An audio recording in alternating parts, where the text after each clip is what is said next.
রাধে রাধে সবাইকে।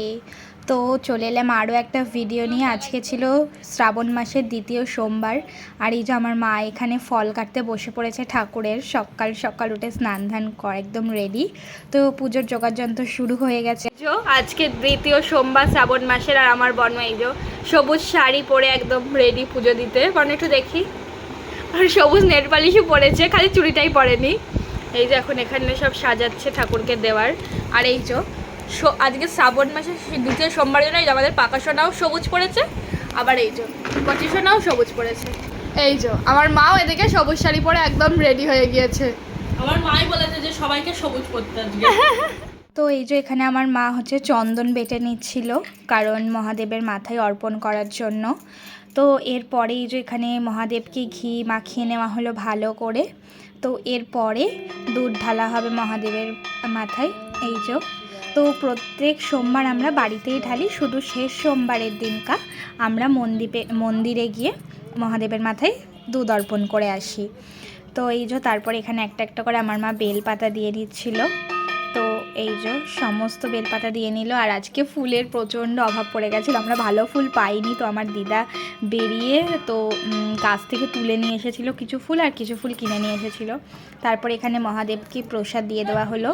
যেহেতু মহাদেবের ভোগে তুলসী পাতা যায় না, সেই জন্য এখানে ফুল দিয়ে দেওয়া হলো। আর এই যে আমাদের পাকা সোনা দেখো ড্রাগন ফল খাচ্ছে। পাকা সোনা ড্রাগন ফল খেতে খুব ইচ্ছে করেছিল, সেই জন্য এখানেও এখন ড্রাগন ফল খাচ্ছে। কলাও খেয়ে নিচ্ছে, আজকে একদম ফিটফাট হয়ে গেছে। তো এরপরে আমার মা হচ্ছে কি যে ওদিকে আমার বোন পাকা সোনাকে খাইয়ে দিচ্ছিলো, আর এদিকে আমার মা পুজো করে নিচ্ছিলো, সমস্ত কিছু প্রদীপ দিয়ে ধূপকাঠি দিয়ে দিচ্ছিলো।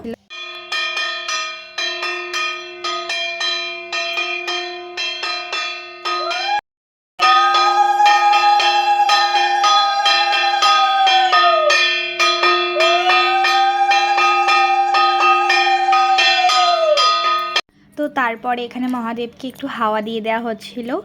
পাখার হাওয়া দিতে হয় প্রত্যেকটা দেবদেবীকেই। তো এরপরে এই যে আমার বনও দেখো বউ সেজে চলে এসেছে মহাদেবের মাথায় জল ঢালার জন্য। তো আমার বনও ফার্স্টে দুধ ঢেলে দিচ্ছিলো, তো তারপরে মনে পড়লো যে না, ঘি মাখাতে হবে। তো সেই জন্য আমার বনও এখানে দুধ দিয়ে নিচ্ছে ভালো করে। তো তারপরে আমি দেব, সবাই আমরা চারজনা এক এক করে আমরা দেবো। ফার্স্ট আমার মা দিল, তারপর আমার বনু, আর এরপরে আমি দেবো, তারপরে গিয়ে আমার দিদা দেবে। তো এই যে এখানে আমার বনু আমাকে বলেছিল যে ভালো কিছু ভিডিও ক্লিপ আমাকে নিয়ে দিবি, তো সেখান থেকেও হচ্ছে ইনস্টাগ্রামের জন্য ভিডিও বানাবে। তো সেই জন্য আমি কিছু কিছু ভালো ভালো ক্লিপ এখানে দেখিয়ে দিচ্ছিলাম। আর ওই যে আমার মা এখানে ধুনো দেখিয়ে দিচ্ছিলো ঠাকুরকে। আমার মা দুবেলায় ধুনো দেখায়, এবেলা ওবেলা দুবেলায় ধুনো দেখায়। বলে কিনা ঘরে ধুনো দিলে নাকি কোনো হাওয়া বাতাস লাগে না, এরকম সামথিং কিছু হবে হয়তো। তো এই যে এখানে আমার বনু মহাদেবকে ফুল দিয়ে দিচ্ছিল। তো তারপরে এই যে পুজো কমপ্লিট। তো আমার বোন এখানে প্রণাম সেরে নিচ্ছিলো, না জানিও কী মনে মনে বলছিল, মহাদেবের কাছে চাইছিল জানি না। তো তারপরে এই যে আমি একদম স্নান টান করে রেডি। আর এই যে আমি এখানে একটা জামার ওপরে শাড়িটা পরেছি, বিকজ আমি ব্লাউজ তখন খুঁজে পাইনি। তো হর হর মহাদেব সবাই। তো এই যে এখানে আমি এখন মহাদেবকে পুজো দিয়ে নিচ্ছিলাম। তো ফার্স্টে আমি বেলপাতা দিলাম, তারপরে দুধ দিলাম। তো যেহেতু আমার চুলটা ভেজা ছিল, সেই জন্য আমি জাস্ট যাই হোক করে চুলটা বেঁধে রেখে দিয়েছি, কারণ খোলা চুলে তো পুজো করতে নেই, সেই জন্য। আর সাজগোজও করিনি, সাজগোজও করবো হচ্ছে লাস্ট সোমবারের দিনকা, যেদিন মন্দিরে যাবো পুজো দিতে। তো তোমরা কটাগুলো সোমবার করছো অবশ্যই কিন্তু কমেন্টে জানিও। এবার তো 5টা সোমবার পড়েছে, প্রত্যেকবার 4টে করে পড়ে, এবার 5টা সোমবার পড়েছে। তো এবার অনেক ভালো লাগলো। তো এই যে এখানে আমি এখন আরতি করে নেবো ধূপ দিয়ে, প্রদীপ দিয়ে এবং মোমবাতি দিয়ে ভালো করে। আমি একটু ঘুম থেকে লেট করে উঠেছিলাম আজকে, তো সেই জন্য আমার পুজোটা একটু লেটই হয়ে গেছে। তো আমাকে তো আজকে পুজো করতে হয়নি, আমি শুধু আজকে জাস্ট শিবের মাথায় জল ঢেলেছি, আর পুজোটা আমার মা আর আমার বোন মিলেই করে নিয়েছে। তো এই হচ্ছে ব্যাপার। আর আজকে তো যেহেতু নিরামিষ, আজকে সোমবার, আর কালকে মঙ্গলবার, কালকেও আমার নিরামিষ।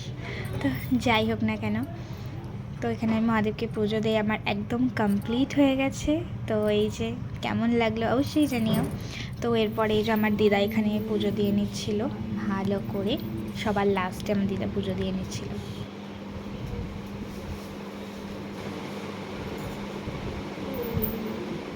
তো তো এই যে আমার হনুমান দাদাকে রেখে নেও আর সমস্ত ঠাকুরকে ভোগ দেওয়া কমপ্লিট অ্যান্ড পুজো দেওয়া কমপ্লিট। ফুলটা অল্প অল্প হয়েছে সবার ক্ষেত্রে, কারণ বললাম ফুলের আজকে অভাব ছিল। তো কেমন লাগছে আমার পুজোর জায়গাটা অবশ্যই জানিও। আর আজকে যেহেতু নিরামিষ সেই জন্য আজকে ছিল কলাইয়ের ডাল, আলু পোস্ত, পটল ভাজা, কাঁকরোল ভাজা আর বেগুনি। তো এই ছিল আজকে আমাদের দুপুরের লাঞ্চ।